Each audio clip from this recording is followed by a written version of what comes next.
Welcome back. We created our class, our blueprint for the robot. And this class has properties like name and methods like walk and speak. We can create robots with different names and using this class make them to do things like walking and speaking. Now let's learn about objects and how to create our robot object. Scroll up and inside the main, I'll create val robot number 1.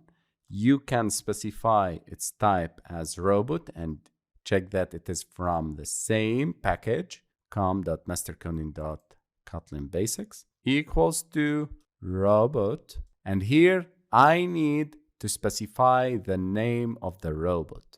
I'll name my robot as body. This line creates a robot object named robot1. Using the robot class, it initializes the robot with the name body, and we can access the functions of the robot class. And to do this, we use the object name robot1 dot, and you can see I can access the name, walk, and speak functionalities. I'll call walk method for now. If I run the program, it prints the message the robot is walking now. So here I'm calling this function from our robot class. If I need to call the second function, I need to specify the same way the object reference dot speak, and here I need to pass an argument which is the message.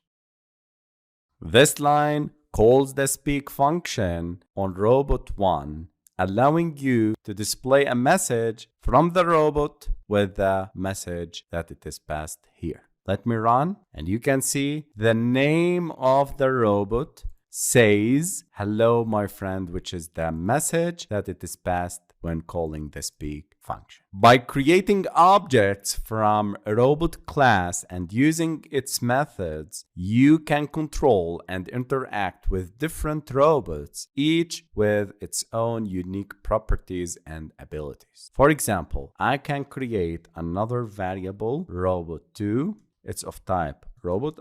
You can omit this because Kotlin will detect automatically that it's of type robot. Here I need to specify the name of the robot. I name it as Max, robot2.walk, robot2.speak. Let me run. And here we go. We have two robots. The robot is walking. The Max says hello from robot2. So here in this example, we created two objects of robot class and uses their properties and methods.